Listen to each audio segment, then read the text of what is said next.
දුක සංගවා ගැනීම, එය පිට නොකර තබා ගැනීම ඕනම ජීවිතයක සෞඛ්‍ය තත්ත්වය, මානසික තත්ත්වය පිරිහෙන ලකුණක් වෙනවා. මේ දුක තියෙන මනුස්සයා මේ දුකට පිළියම් සොයන්නට ඕනේ හදවතේ රඳවාගෙන නෙමෙයි.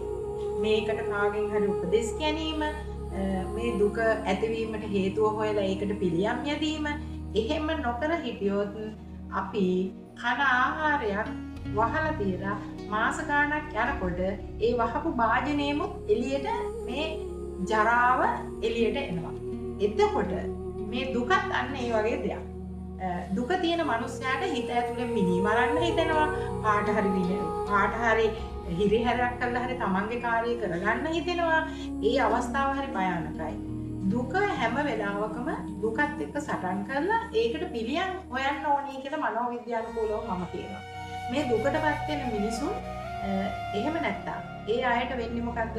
දුක වැඩිකම ඇති වෙන්නේ Tamanට කර කියා ගන්නට දෙයක් නැතිකොට. ඒකට පිළියම් හොයනවා ඇරෙන්න දුක සංගවාගෙන සිටීම මනෝවිද්‍යානුකූලව කියනවා නම් ඒක ශරීර සෞඛ්‍යයට මෙන්ම සමාජයකට හොඳ නැහැ. මේ දුක සංගවා ගැනීමෙන් ඇතිවන ව්‍යාකූලතාවයන් මත තමන්ගේ පවුල් විනාශ වෙනවා, තමන්ගේ ජීවිත විනාශ වෙනවා, තමන්ගේ දේපොළ විනාශ වෙනවා. මේ වගේ විශාල ප්‍රමාණයක් තමන්ට අහිමි වෙලා යනවා.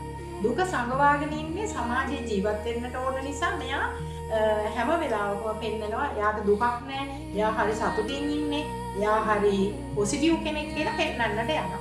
මේ පොසිටිව්කම මේ විදිහට පෙන්වන්නට යෑමෙන් කවදාක් හරි දවසක විශාල වශයෙන් Tamanට හානි සිද්ධ වෙනවා කියලා සෑම පුද්ගලයෙක්ම දැනගන්නට ඕනේ. දුක කියන එකේදී දුකට බිය නොවන්න කියලා මම කියනවා.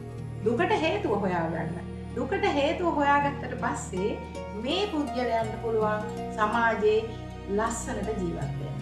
දුකට පිළියම් සොයා ගන්නට ඕනේ. ඇයි මම මේ දුකටපත් වුනේ? කොහොමද මට මේක වුනේ?